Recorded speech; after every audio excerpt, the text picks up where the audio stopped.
All right, let's talk about the code that built worlds. We're going to do a quick dive into the C programming language.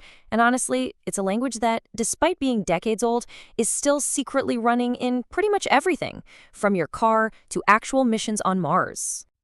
So, let me just ask you this right off the bat.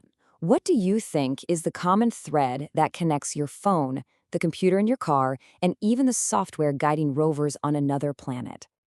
You might be surprised to hear this, but more often than not, the answer is a programming language that was created all the way back in 1972.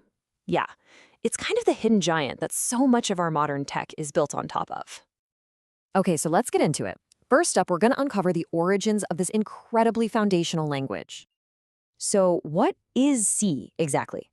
Well, it's a procedural language, and it was developed by a computer scientist named Dennis Ritchie over at Bell Labs. And its original purpose, and this is pretty ambitious, was to build the entire Unix operating system from scratch. Talk about a big first project. But C didn't just appear out of thin air, it evolved.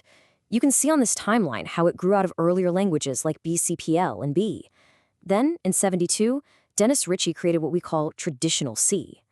Later on, it was standardized by groups like ANSI and ISO, which really helped cement its place in the world. But why are we still talking about it? Well, because C is basically the blueprint. So many modern languages, Java, PHP, JavaScript, they all borrowed ideas and syntax from C. It's also incredibly fast and gives programmers direct, low-level access to the computer's memory. Plus, it's highly portable, so you can run C code on different machines without much hassle. Learning C is kind of like learning how software and hardware actually talk to each other. So that's the history lesson. But what does C code actually look like? Let's take a peek at the anatomy of a C program. Now, I know this might look a little cryptic at first, but every C program is really just made up of a few simple logical parts. Let's break down these building blocks right now. First thing you'll almost always see is a line starting with #include. This is how you bring in a header file.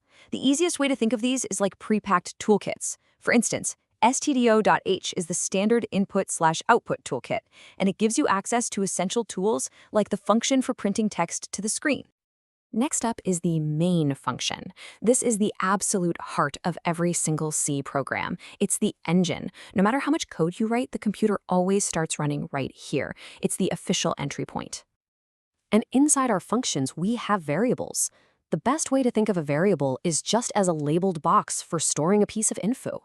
You tell the computer what type of stuff goes in the box, like an integer, which is a whole number. You give the box a name, and then you pop a value inside. So, how do we actually see what the program's doing? We use printf. This is basically the program's voice. And remember that stdio.h toolkit we mentioned? Well, this is one of the handy tools from it. Its entire job is to display text and variable values on the screen so we can see them. Okay, so we've got the structure down. But how do we make the program actually do something? Well, that brings us to the language of logic and how we use operators to perform actions.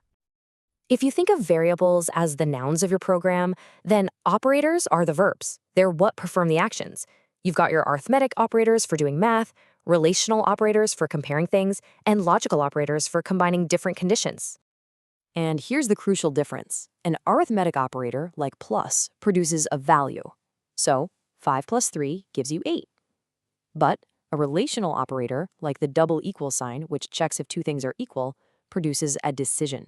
The result is always either true or false. That distinction is key to everything that comes next. And that leads us right into our final section, how computers actually make decisions.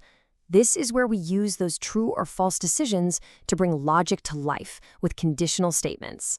This is where programs start to feel, well, intelligent. At its heart, this is what programming is really all about. It's just choosing a path based on a condition. This little flowchart here captures the idea perfectly. Is a condition met? If yes, go this way. If no, go that way.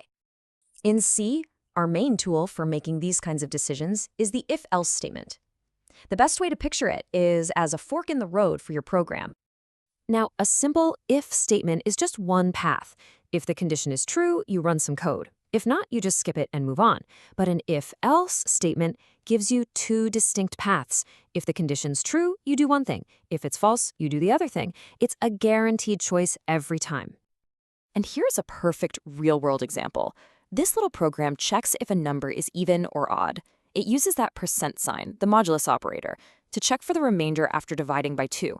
If the remainder is 0, the if condition is true, and it prints even number. Else, it takes the other path and prints odd number. Simple, but really powerful logic. So let's just quickly wrap it all up. First, C is from 1972, but it's still critical because it's fast, powerful, and it influenced everything that came after it. Second, every C program is built from those key parts: header files, a main function, and variables.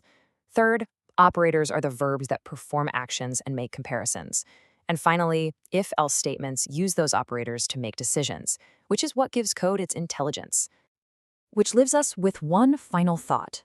In today's age of AI and all these super easy-to-use languages, is going back to the beginning, is learning the fundamentals of a language like C still the real secret to truly mastering programming?